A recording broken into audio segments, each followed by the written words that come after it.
puede haber algo bueno, es decir, basarnos en las Escrituras para esperar al Mesías o algún profeta que venga de Nazaret? Este es el comentario que hace Juan Wesley. La reacción de Felipe no es contestarle a la pregunta que él hace. No entra en el juego, no baja al nivel del prejuicio. Felipe, con una mirada más elevada, le responde: ven y ve, que es la misma respuesta que Jesús le había dado a él el día anterior. Miren cómo se va formando aquí un método de evangelización, un método en el cual las personas pueden sentirse acogidas pese a todas las diferencias que tengamos. No importa, ven y vivamos juntos el Evangelio. Vivamos juntos construir congregación. Vivamos juntos las experiencias que el Espíritu Santo nos va a proveer. Esto quizás puede ser el tema de los prejuicios bastante complicados. ¿Por qué? Porque así como no reconocemos pecado mientras no hay ley, mientras no nos dicen eso está mal, pues tengo la convicción de que todo está bien. ¿Cuándo nos damos cuenta que expresamos un prejuicio? ¿Cuándo? ¿Y cómo nos sentimos? Cuando nosotros somos víctimas de prejuicios. No importa por qué razón. Chico por chico, flaco por flaco, gordo por gordo, viejo por viejo, joven por joven, extranjero por nacional, de Talca o de Iquique, del Colo-Colo o de la Chile, obrero, empleado o ingeniero, libre empresario, trabajador contratado, no, trabajador no de planta. Tenemos tantas categorías que nos permiten decir: este es inferior a mí, este es distinto de mí. Yo tomo distancia con los gordos, yo tomo distancia con los feos. Reconocer un prejuicio no es fácil, porque dentro de nuestra jaula, dentro de nuestros esquemas, eso es normal. Saber qué nos pasa no es fácil. Y el Espíritu Santo nos ayuda a observarnos. Y como dice Wesley, como investigador sincero, escudriñar y recorrer nuevos caminos en los mandamientos de Jesús. Esto es casi ser obrero especializado, a propósito de los obreros en la obra. Jesús aborda a Natanael con un reconocimiento de su vida. Le dice: he aquí un verdadero israelita. Tremendo reconocimiento. Era un hombre íntegro, consecuente en su actuar con las instrucciones de la ley de Moisés. Hermoso anhelo para nosotros sería llegar un día frente al Señor y que nos dijera algo así, ¿no?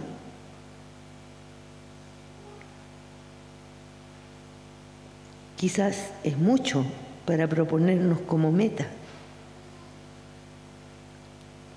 Pero fíjense, Natanael se desconcierta. Natanael pregunta a Jesús: ¿de dónde me conoces? ¿De dónde saca eso que yo soy un israelita íntegro, un verdadero israelita? Natanael es desconfiado.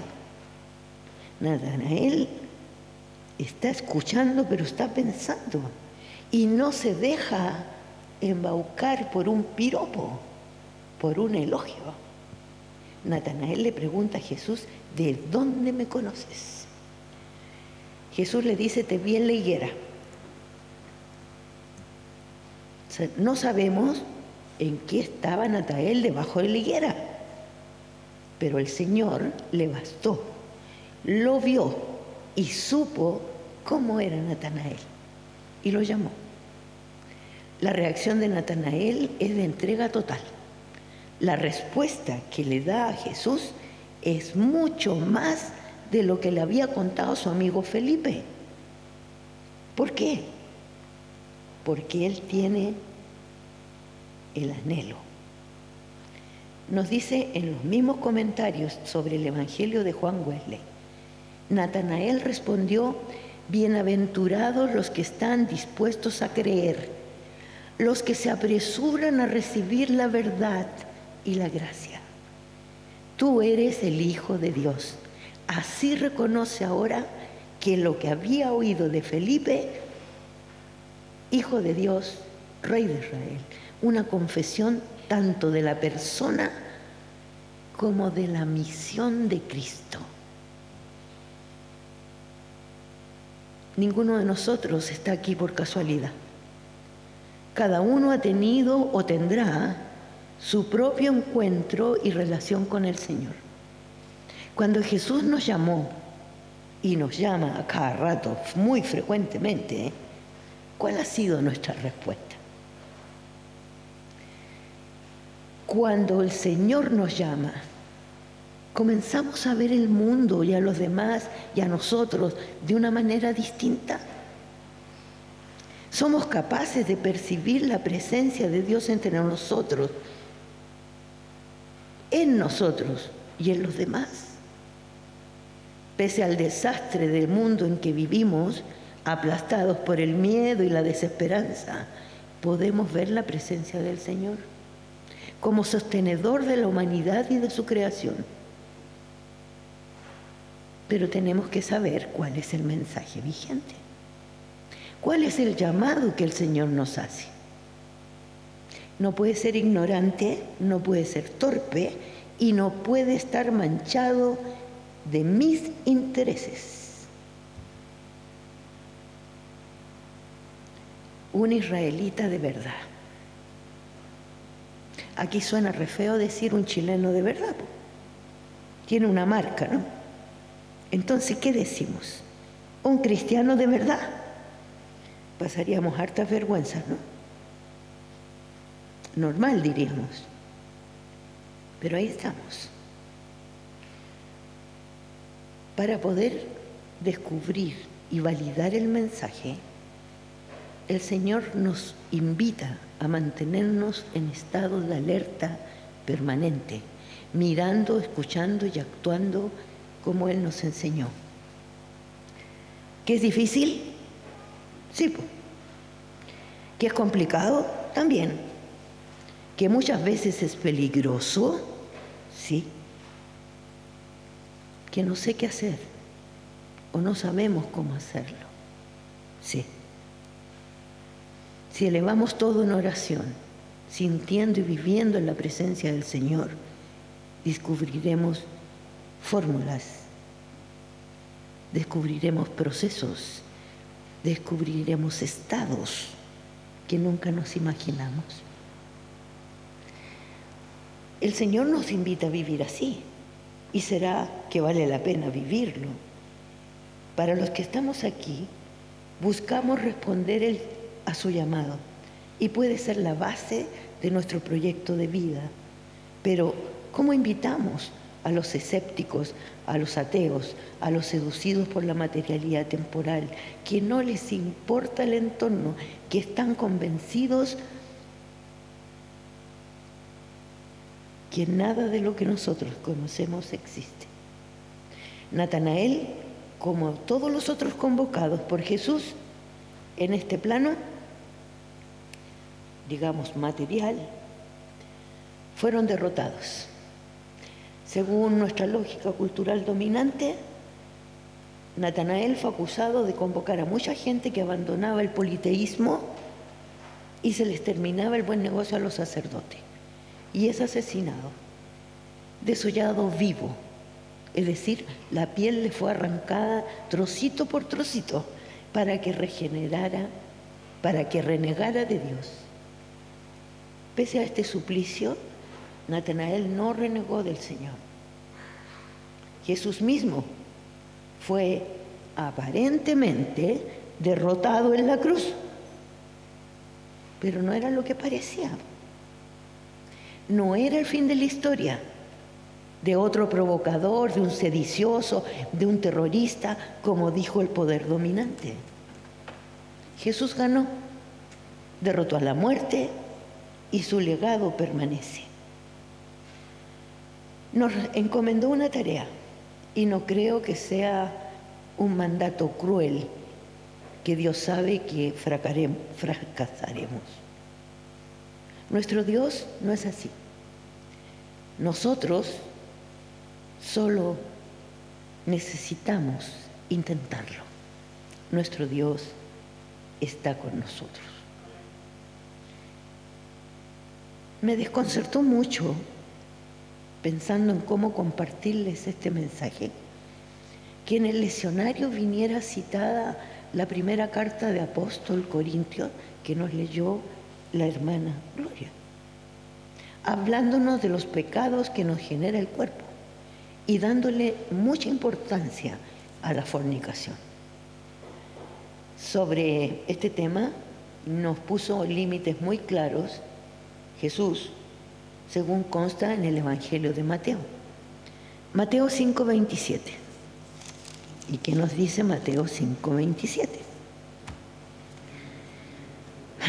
Algo que no nos gusta, porque es más estricto que la ley de Moisés. Oísteis que fue dicho: no cometerás adulterio. Versículo 28. Pero yo os digo que cualquiera que mira a una mujer para codiciarla, ya adulteró con ella. Por lo tanto, si tu ojo derecho te es ocasión de sacarlo, échalo de ti, pues mejor que se pierda en uno de sus miembros y no todo el cuerpo sea echado al infierno. Si la ley de Moisés es estricta, la de Jesús rompe todas las condiciones. No desearás nada de tu prójimo, ni su casa, ni sus bueyes, ni sus animales, ni su servidumbre, nada. Jesús es un extremista de la ley de Moisés. Por eso que él dice: no he venido a derogar esta ley, sino para que se cumpla. Es más incómodo entonces para nosotros dominar la naturaleza pecaminosa del cuerpo. Ha sido tema de todas las religiones humanas. Reprimirlo, contenerlo, educarlo, distinguir lo que nos resulta sano y constructivo, edificante, y que nuestro cuerpo no sea solo un instrumento de satisfacción individual, egocéntrica y narcisista. Esa es toda una historia de suplicio, de calvario, de electroshock y de un montón de cosas que hemos inventado para doblegar el cuerpo y separar el cuerpo de la mente y del espíritu. Parece ser que somos una unidad trivalente, mente, cuerpo y espíritu, viviendo juntas la experiencia de la vida. Claro, hay principios morales, pero también que obedecen a un momento histórico, pero también hay valores éticos y principios que pueden guiar nuestras conductas. Qué bien nos conoce nuestro Creador, sabe lo difícil que es manejar este cuerpo y nuestra mente. Conoce los mecanismos que nos mueven y nos provocan daño, o se los provocamos a otros. Nuestro cuerpo no es sino la forma material que Dios nos ha dado para vivir esta vida. La misma vida que Jesús nos ofrece como una vida plena, siguiendo sus instrucciones. Hermanos, hermanas, creo que mientras más vieja soy, más siento que la batalla más importante se da en nosotros, en nuestra mente, en nuestros corazones, para que nuestras conductas sean coherentes con las enseñanzas de Jesús. A eso Jesús le dice a Natanael: integridad, un verdadero israelita. La inclinación al mal, a pecar, a romper la relación con Dios, a no contestar su llamado, va variando en el tiempo. Eran distintos los tiempos de nuestras abuelas en cómo se pecaba, la forma que tomaba el pecado. Ahora están a distancia de un clic. Están en nuestras manos, en nuestros bolsillos. Entonces, le echamos la culpa del pecado al celular, al internet. Porque, dicho en chileno, así nos sacamos el pillo. Las formas que toma el pecado se van perfeccionando. Y estos clics levantan falso testimonio, mienten, engañan, mensajes anticristianos en términos éticos, valores y de principios. A veces son injurias y calumnias, mentiras, o simplemente promueven el miedo y la desesperanza. Claro que podemos usar las redes tecnológicas, por supuesto que sí. Son una herramienta. El contenido se lo damos nosotros. Mantengámoslos alerta.